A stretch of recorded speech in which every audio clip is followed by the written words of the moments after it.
La vidéo Les Trois Marias ou qu'on a appelé aussi Les Trois Portugaises, donc a été, réalisée en 74.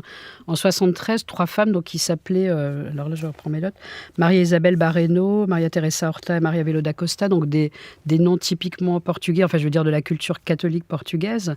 Donc c'est pour ça qu'on les a surnommées Les Trois Marias. Ces 3 femmes sont à la fois, des femmes qui écrivent, une autre qui travaille aussi dans un grand institut de recherche.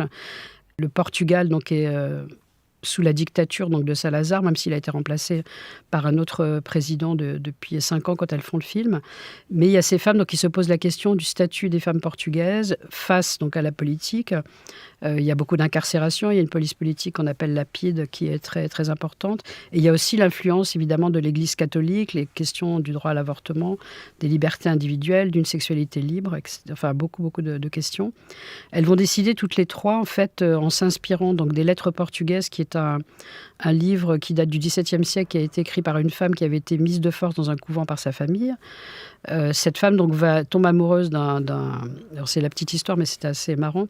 Elle tombe amoureuse d'un officier français et donc elle va écrire des lettres par rapport à cet amour empêché, mais elle va en même temps aussi, décrire la société dans laquelle elle vit et tous les empêchements, dus à sa situation donc d'enfermement dans ce couvent qu'elle n'a pas choisi.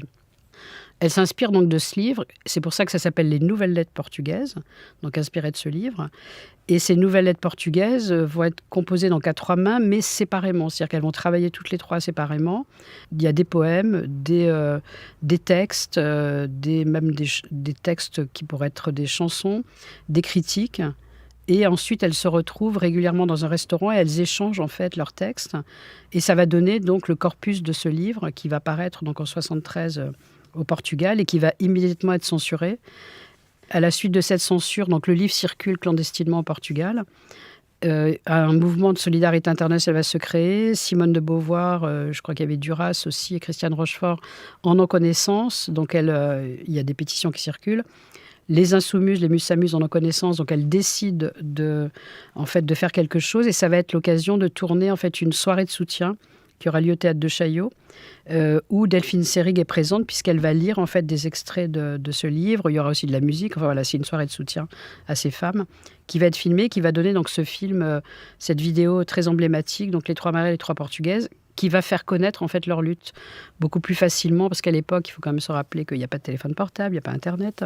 Donc la vidéo, c'est quoi? C'est quelque chose qu'on va mettre dans une boîte aux lettres qu'on va envoyer un petit peu partout. On peut recopier très facilement. C'était aussi un des intérêts de la vidéo. On n'a pas besoin d'aller dans un laboratoire, on peut faire ça soi-même. Donc ça va beaucoup, beaucoup circuler et ça va donner aussi une plus grande ampleur en fait à ce mouvement de soutien, avec aussi évidemment l'édition en français des Nouvelles Lettres portugaises en 74. Nous voilà au Portugal, en plein air de la libération de la femme.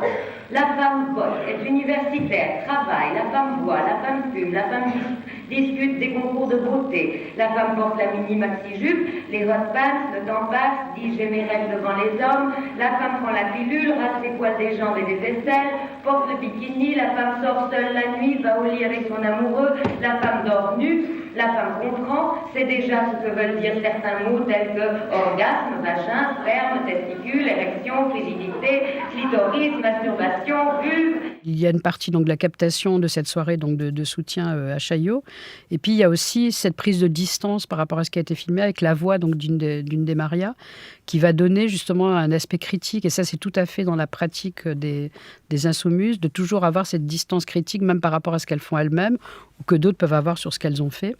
Et ça donne donc une profondeur aussi au film, parce qu'on n'a pas simplement une captation, mais on a aussi une pensée qui se développe.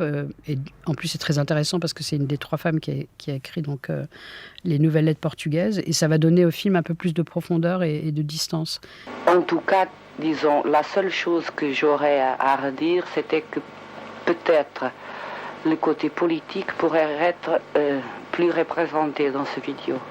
La vidéo activiste, c'est aussi de la contre-information et c'est surtout de la contre-télévision, puisque le média dominant à l'époque pour s'informer, il y a la radio bien sûr, mais en tout cas ce qui concerne les images, c'est majoritairement la télévision et avec les journaux télévisés.